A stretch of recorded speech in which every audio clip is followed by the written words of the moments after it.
کینچی لے کر اب آپ خاتون کے بال کاٹنے کا انداز سیکھیے. آپ مرد حضرات اور خواتین بھی غور سے سنیں اور سیکھیں.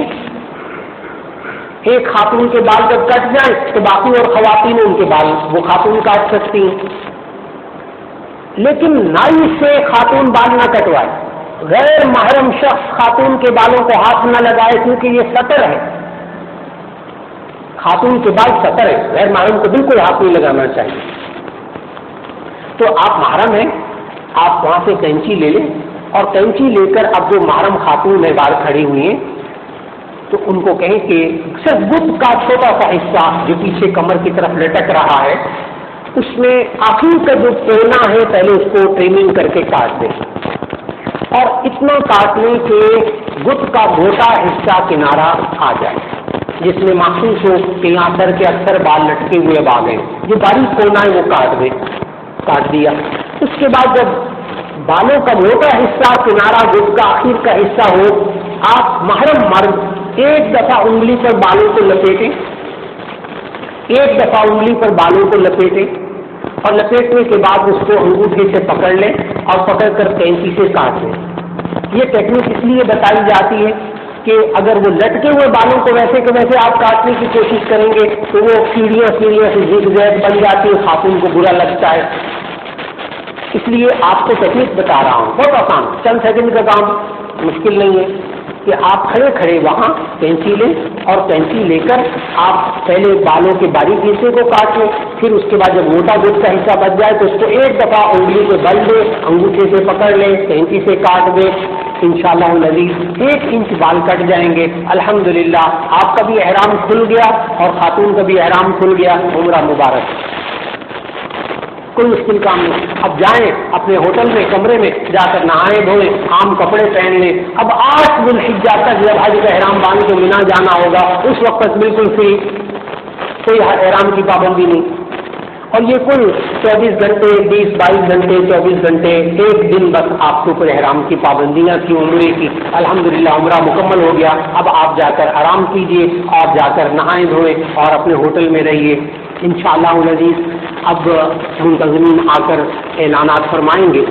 وہ منتظمین جو تشریف لائیں اور اعلانات فرمائیں وہ اعلانات غور سے سن لیجئے. پھر آپ کے لیے تواضع کا اہتمام کیا ہے لنچ باکس کا, آپ وہ کھائی دیجئے. پھر اس کے بعد انشاءاللہ ظہر کی نماز کے بعد پھر دوبارہ ملاقات ہوگی اور حج تمتع کے جو باقی اعمال ہیں ان کا تذکرہ انشاءاللہ نماز کے بعد ہو سکے گا. ابھی آپ تشریف رکھیے گا اور پہلے بات سن لیجیے گا منتظمین.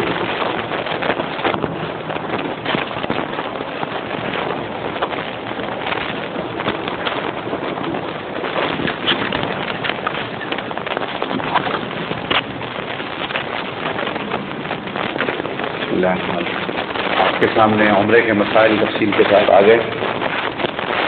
ظہر کی نماز انشاءاللہ 1 بجے ادا کی جائے گی. اس سے پہلے آپ کے لیے تواضع کا باہر انتظام کیا گیا ہے اور نماز کے فوراً بعد حج کے مسائل تفصیل کے ساتھ آپ کے سامنے بیان کیے جائیں گے.